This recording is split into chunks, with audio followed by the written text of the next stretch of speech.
আচ্ছা, আমাদের জীবনকে আসলে কি চালায়, ভাগ্য নাকি আমাদের চারপাশের পরিস্থিতি? একটা কথা তো আমরা প্রায়ই শুনি যে যা ভাবা যায় তাই হওয়া যায়। কথাটা শুনতে ভালো লাগলেও এটা কি একটু বেশি সরলীকরণ হয়ে গেল না? আজকের আলোচনায় আমরা ঠিক এই ব্যাপারটারই গভীরে যেতে চাই। এটা কি শুধুই একটা পজিটিভ থিঙ্কিংয়ের স্লোগান, নাকি এর পেছনে আসলেই কোনো মনস্তাত্ত্বিক ভিত্তি আছে? আর এই উত্তরটা খুঁজতেই আমরা ডক্টর জোসেফ মারফির লেখা সুপার কনশিয়াস মাইন্ড বইটার মূল ধারণাগুলো নিয়ে একদম কাটাছেড়া করব। আমাদের কাছে বইটার একটা বিস্তারিত পর্যালোচনা আছে, আর আমাদের আজকের মিশন হলো এটা বের করা যে আমাদের এই যে অবচেতন মন বা সাবকনশিয়াস মাইন্ড, সেটা ঠিক কিভাবে আমাদের বাস্তবতাকে প্রভাবিত করে, আদৌ কি করে। আজকের আলোচনাটা ঠিক এখানেই আকর্ষণীয় হয়ে উঠবে। আমরা শুধু বইয়ের তত্ত্বগুলো আওড়াবো না, বরং আমরা বোঝার চেষ্টা করব এই ধারণাগুলো কাজ করে কিভাবে। যেমন ধরুন, এই অ্যাফার্মেশন বা ভিজুয়ালাইজেশনের মতো কৌশলগুলো, এগুলো কি শুধুই মনের সান্ত্বনা, নাকি এর পেছনে কোনো সায়েন্স আছে? আর সবচেয়ে বড় প্রশ্ন হলো, এই জ্ঞান ব্যবহার করে কি একজন সাধারণ মানুষ তার অর্থ, স্বাস্থ্য বা সম্পর্কের মতো বাস্তব সমস্যাগুলোর কোনো সমাধান করতে পারে? চলুন এই দাবিগুলোর সত্যতা একটু যাচাই করা যাক। আচ্ছা, তাহলে একদম গোড়া থেকে শুরু করি। বইটার সবচেয়ে মৌলিক ধারণা হলো আমাদের মনের দুটো অংশ আছে, একটা সচেতন বা কনশাস মন, আর অন্যটা অবচেতন বা সাবকনশাস মন। এই শব্দগুলো হয়তো অনেকেই শুনেছে, কিন্তু এগুলো আসলে কি আর কাজ করে কিভাবে? বইটাতে একটা অসাধারণ উপমা দেওয়া আছে যা দিয়ে বিষয়টা খুব সহজে বোঝা যায়। আমাদের সচেতন মন হল একটা জাহাজের ক্যাপ্টেনের মতো। সে ডেকের উপর দাঁড়িয়ে থাকে, চারপাশ দেখে, যুক্তি দিয়ে চিন্তা করে, আর কোথায় যেতে হবে সেই সিদ্ধান্ত বা নির্দেশটা দেয়। আর অবচেতন মন? আর আমাদের অবচেতন মন হল সেই জাহাজের বিশাল ইঞ্জিন রুম, যেখানে কর্মীরা ক্যাপ্টেনের নির্দেশ কোনো প্রশ্ন ছাড়াই পালন করে। তাদের কাজ শুধু নির্দেশ মানা। তার মানে ইঞ্জিন রুমের কর্মীরা নিজেরা কোনো সিদ্ধান্ত নেয় না? ক্যাপ্টেন যদি ভুল করে জাহাজকে একটা বরফখণ্ডের দিকে যাওয়ার নির্দেশ দেয়, তারাও কি চোখ বন্ধ করে সেদিকেই জাহাজ চালাবে? ঠিক তাই।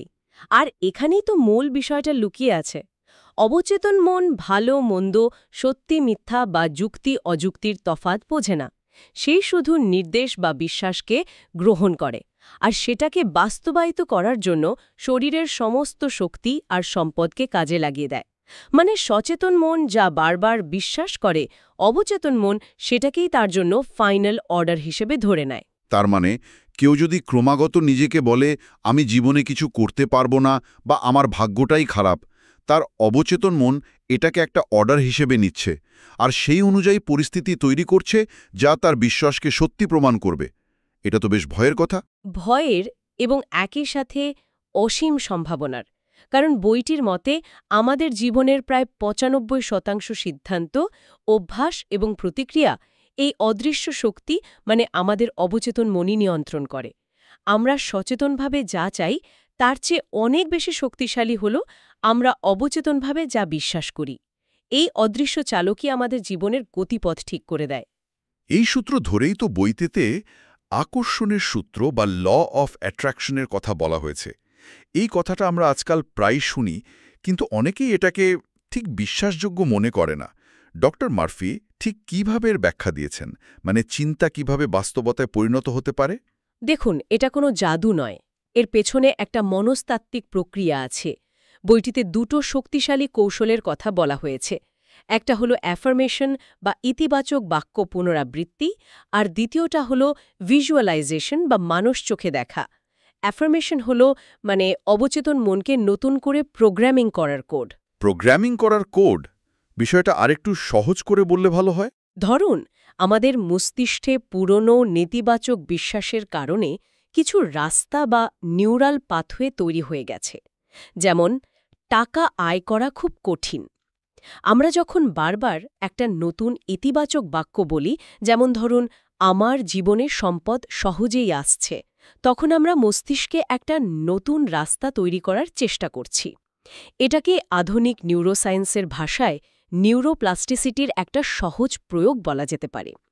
বারবার একই কথা বলার মাধ্যমে আমরা মস্তিষ্কে নতুন নিউরাল সার্কিট তৈরি করি, যা আমাদের পুরনো নেতিবাচক চিন্তার সার্কিটকে দুর্বল করে দেয়। এটা শুধু ইচ্ছা শক্তি নয়, এটা আক্ষরিক অর্থে মস্তিষ্কের গঠন পরিবর্তনের একটা প্রক্রিয়া। আচ্ছা, বুঝলাম। আর ভিজুয়ালাইজেশনের ব্যাপারটা, আমি শুনেছি অনেক সফল অ্যাথলিট বা ব্যবসায়ীরা এই কৌশল ব্যবহার করেন। কিন্তু একটা প্রশ্ন আছে, এই ভিজুয়ালাইজেশন আর সাধারণ দিবাস্বপ্ন দেখার মধ্যে পার্থক্যটা ঠিক কোথায়? আমি তো সারাদিনই অনেক কিছু নিয়ে স্বপ্ন দেখতে পারি, কিন্তু সবই তো সত্যি হয় না। তাহলে এই কৌশলের বিশেষত্ব কি? খুব গুরুত্বপূর্ণ প্রশ্ন।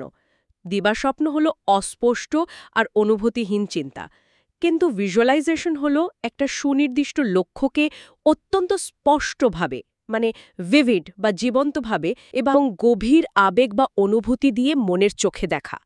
যেমন একজন অ্যাথলিট যখন নিজেকে বিজয়ীর মঞ্চে দেখেন, তিনি শুধু ছবিটাই দেখেন না, তিনি গলায় মেডেলের ভার অনুভব করেন, দর্শকদের উল্লাস শোনেন, জয়ের অনুভূতিতে তার হার্টবিট বেড়ে যায়। ডক্টর মার্ফির মতে আমাদের অবচেতন মন এই তীব্র অনুভূতিসহ মানসিক ছবি আর বাস্তব ঘটনার মধ্যে পার্থক্য করতে পারে না। সে এটাকে সত্যি বলে ধরে নেয় এবং শরীর ও মনকে সেই লক্ষ্যে পৌঁছানোর জন্য প্রস্তুত করতে শুরু করে। এটা অনেকটা প্লেন ওড়ার আগে ফ্লাইট সিমুলেটরে পাইলটের প্রশিক্ষণের মতো। মনকে আগেই লক্ষ্যের বাস্তবতার সাথে পরিচয় করিয়ে দেওয়া হয়। তার মানে শুধু চিন্তা নয়, চিন্তার সাথে গভীর অনুভূতি বা ইমোশন যোগ করাটাই আসল ব্যাপার। বেশ আকর্ষণীয়। কিন্তু মুদ্রার অপর পিঠও তো আছে। ইতিবাচক চিন্তার যদি এত শক্তি থাকে, তাহলে ভয়, রাগ, দুশ্চিন্তা এগুলোরও তো বিধ্বংসী প্রভাব থাকার কথা। অবশ্যই। আর এই প্রভাব আমাদের ধারণার চেয়েও অনেক বেশি। এই নেতিবাচক অনুভূতিগুলো অবচেতন মনে ক্রমাগত বিপদ সংকেত পাঠায়। যখন কেউ সারাক্ষণ ব্যর্থতার ভয় ভোগে, তার অবচেতন মন ধরে নেয় যে সে আসলে একটা বিপজ্জনক পরিস্থিতিতে আছে। তখন শরীর স্ট্রেস হরমোন যেমন কোর্টিসল নিঃসরণ করে। এর ফলে সিদ্ধান্ত নেওয়ার ক্ষমতা কমে যায়, মনোযোগ নষ্ট হয় এবং মানুষ এমন সব কাজ করে বসে যা তার ভয়কেই সত্যি প্রমাণ করে। এখানে আমার একটা প্রশ্ন আছে। এই ধারণাটা কি একটু বিপজ্জনক নয়? কেউ যদি কোনো খারাপ পরিস্থিতির শিকার হয়, যেমন ধরুন চাকরি হারালো বা অসুস্থ হলো, তাহলে এই তত্ত্ব অনুযায়ী তো সব দোষ তার নিজের চিন্তার। এটা কি মানুষকে তার পরিস্থিতির জন্য নিজেকেই পুরোপুরি দায়ী করতে শেখায় না, যা অনেক সময় অন্যায্য হতে পারে? কাউকে দোষারোপ করা নয়, বরং ক্ষমতার কথা স্মরণ করিয়ে দেওয়া। ডক্টর মার্ফি এটা বলেন না যে বাইরের পরিস্থিতি বা ঘটনার কোনো ভূমিকা নেই, অবশ্যই আছে। কিন্তু তিনি জোর দেন যে একই পরিস্থিতিতে দুজন মানুষ ভিন্ন ভিন্ন প্রতিক্রিয়া দেখায় কেন, কারণ তাদের ভেতরের বিশ্বাস আলাদা। বইটির মূল বার্তা হল, পরিস্থিতি হয়তো সবসময় আমাদের নিয়ন্ত্রণে থাকে না, কিন্তু সেই পরিস্থিতিতে আমরা কিভাবে প্রতিক্রিয়া দেখাব এবং আমাদের মানসিক অবস্থাকে কোন দিকে চালিত করব, সেই ক্ষমতা আমাদের হাতে আছে। এটা দোষারোপের দর্শন নয়, এটা ক্ষমতায়নের দর্শন। আচ্ছা, আহ, এই ব্যাখ্যাটা বিষয়টাকে অনেক পরিষ্কার করল। তাহলে এতক্ষণ তো আমরা তত্ত্বটা বুঝলাম, কিন্তু আমার মাথায় যে প্রশ্নটা ঘুরছে সেটা হলো, এই জ্ঞানটা আমি আমার প্রতিদিনের জীবনে, যেমন ধরুন আমার আর্থিক অবস্থা, স্বাস্থ্য বা সম্পর্কের ক্ষেত্রে ঠিক কিভাবে কাজে লাগাবো? এটা কি আদৌ সম্ভব? চলুন প্রথমে অর্থ আর ক্যারিয়ারের কথাই ধরা যাক। অর্থের ক্ষেত্রে বইটিতে খুব গভীর কিছু মানসিকতার কথা বলা হয়েছে। প্রথম এবং সবচেয়ে গুরুত্বপূর্ণ বিষয়টি হল অভাবের মানসিকতা বা স্কেরসিটি মাইন্ডসেট ত্যাগ করা। অনেকেই মুখে হয়তো বলে আমি ধনী হতে চাই, কিন্তু তাদের অবচেতন মনে গেঁথে থাকে টাকা সবসময় কম পড়ে বা টাকা আয় করা মানেই অনেক কষ্ট। এই বিশ্বাসটাই তাদের আটকে রাখে। কিন্তু এই বিশ্বাস পরিবর্তন করা তো মুখের কথা নয়। এর জন্য কোনো নির্দিষ্ট কৌশল কি বলা হয়েছে? হ্যাঁ, এটি হলো নিজেকে সম্পদের যোগ্য মনে করার অভ্যাস করা। অনেকেই অবচেতনভাবে বিশ্বাস করে যে তারা ধনী হওয়ার যোগ্য নয়। এর জন্য একটি শক্তিশালী অ্যাফার্মেশন হতে পারে, আমি সম্পদ এবং প্রাচুর্য পাওয়ার যোগ্য। দ্বিতীয় কৌশলটি হল কৃতজ্ঞতার অভ্যাস। আমাদের যা আছে তার জন্য যখন আমরা মন থেকে কৃতজ্ঞ হই, তখন আমাদের মস্তিষ্ক কি নেই তার থেকে ফোকাস সরিয়ে কি আছে সেদিকে নিয়ে আসে। এই মানসিকতা অবচেতন মনকে একটি বার্তা দেয় যে আমার কাছে যথেষ্ট আছে। যখন অবচেতন মন প্রাচুর্যে বিশ্বাস করতে শুরু করে তখন মানুষ তার চারপাশে থাকা সুযোগগুলো দেখতে পায় যা সে আগে দেখত না। সঠিক মানুষের সাথে যোগাযোগ হয় এবং ঝুঁকি নেওয়ার সাহস তৈরি হয়। 1 মিনিট। তার মানে আপনি বলছেন, আমাদের শরীর আক্ষরিক অর্থেই আমাদের মনের কথা শোনে? অসুস্থতার চিন্তা আমাদের অসুস্থ করতে পারে? এটা তো একটা বিশাল ব্যাপার। এর মানে তো চিকিৎসার একটা বড় অংশই আমাদের নিজেদের হাতে। ঠিক তাই। আর এখানে যা ফ্যাসিনেটিং তা হল অবচেতন মন আমাদের শরীরের প্রতিটি কোষকে সরাসরি নিয়ন্ত্রণ করে। আধুনিক চিকিৎসা বিজ্ঞানও এখন সাইকোনিউরো ইমিউনোলজি নিয়ে কথা বলছে, যা প্রমাণ করে যে আমাদের মানসিক অবস্থা মানে সাইকো, আমাদের স্নায়ুতন্ত্র বা নিউরো এবং আমাদের রোগ প্রতিরোধ ক্ষমতা বা ইমিউনোলজির মধ্যে গভীর সংযোগ রয়েছে। কেউ যদি ক্রমাগত ভাবতে থাকে আমার এই রোগ সারবে না, তাহলে তার শরীর ক্রমাগত স্ট্রেস হরমোন কর্টিসল তৈরি করে। এই কর্টিসোলের উচ্চ মাত্রা আমাদের ইমিউন সিস্টেমকে দুর্বল করে দেয়, ফলে নিরাময় প্রক্রিয়া ধীর হয়ে যায়। তাহলে এর উল্টোটাও সত্যি? অবশ্যই। যখন কেউ বিশ্বাস করে এবং বারবার নিজেকে বলে আমার শরীর প্রতিদিন সুস্থ হয়ে উঠছে, তখন এই ইতিবাচক বিশ্বাস স্ট্রেস কমায় এবং শরীরের নিজস্ব নিরাময় প্রক্রিয়াকে শক্তিশালী করে। বইটিতে বলা হয়েছে ঘুমাতে যাওয়ার আগে নিজেকে সম্পূর্ণ সুস্থ এবং কর্মঠ হিসেবে কল্পনা করলে অবচেতন মন সারা রাত সেই নিরাময়ের কাজ চালিয়ে যায়। অবশ্যই এর মানে এই নয় যে চিকিৎসা বন্ধ করে দিতে হবে, বরং এটা চিকিৎসার একটি শক্তিশালী পরিপূরক। অসাধারণ। তার মানে সম্পর্ক এবং ভালোবাসার ক্ষেত্রেও এই একই নিয়ম কাজ করবে? হ্যাঁ, এবং হয়তো সবচেয়ে সরাসরিভাবে এখানেই কাজ করে। সম্পর্কের মূল ভিত্তি হল আত্মমূল্যবোধ। আমরা অবচেতনভাবে নিজেকে যতটা মূল্যবান মনে করি, আমরা অন্যদের কাছ থেকেও ঠিক ততটাই সম্মান ও ভালোবাসা আশা করি এবং পাই। যেই ব্যক্তি অবচেতনভাবে নিজেকে ভালোবাসার অযোগ্য মনে করে, সে প্রায়শই এমন সম্পর্কে জড়িয়ে পড়ে যেখানে তাকে অবহেলা করা হয়, কারণ তার অবচেতন মন এই পরিস্থিতিকেই স্বাভাবিক বলে মনে করে। তাহলে সমাধান কি? সমাধান হল প্রথমে নিজের সাথে সম্পর্ক ঠিক করা। নিজেকে বারবার বলা আমি ভালোবাসা পাওয়ার যোগ্য বা আমি একটি সুন্দর ও সম্মানজনক সম্পর্ক ডিজার্ভ করি। এই বিশ্বাস যখন গভীরে প্রথিত হয়, তখন মানুষের আচরণ, কথা বলার ধরন এবং সে কোন ধরনের মানুষকে নিজের জীবনে আসতে দেবে সেই সিদ্ধান্তগুলো বদলে যায়। সে তখন আর অবহেলাকে প্রশ্রয় দেয় না এবং সুস্থ সম্পর্ককে আকর্ষণ করতে শুরু করে।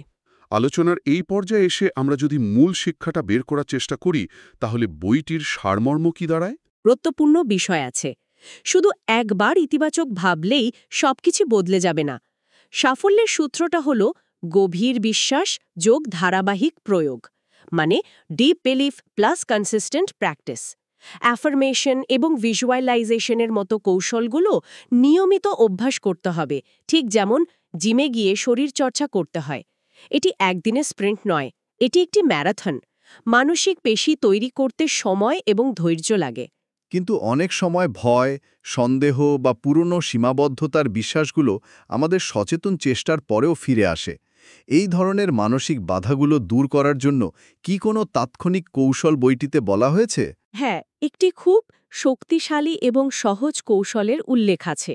যখনই মনে ভয়, নিরাপত্তাহীনতা বা দুশ্চিন্তার মতো অনুভূতি আসবে, তখন চোখ বন্ধ করে বা শান্ত হয়ে একটি নির্দিষ্ট বাক্য বারবার পুনরাবৃত্তি করার কথা বলা হয়েছে। বাক্যটি হল আমি নিরাপদ, শান্ত এবং সুরক্ষিত।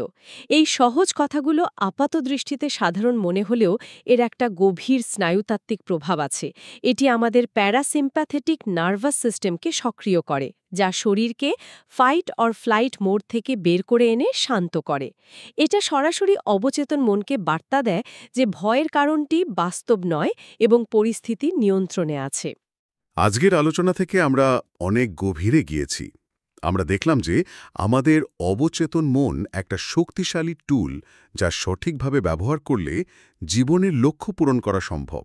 আমরা অ্যাফার্মেশন ও ভিজুয়ালাইজেশনের মতো কৌশলগুলোর পেছনের মনস্তত্ত্ব বোঝার চেষ্টা করেছি। একই সাথে অর্থ, স্বাস্থ্য ও সম্পর্কের মতো গুরুত্বপূর্ণ ক্ষেত্রগুলোতে এই মানসিক শক্তিকে কিভাবে কাজে লাগানো যায়, তাও আমরা বিস্তারিতভাবে জেনেছি।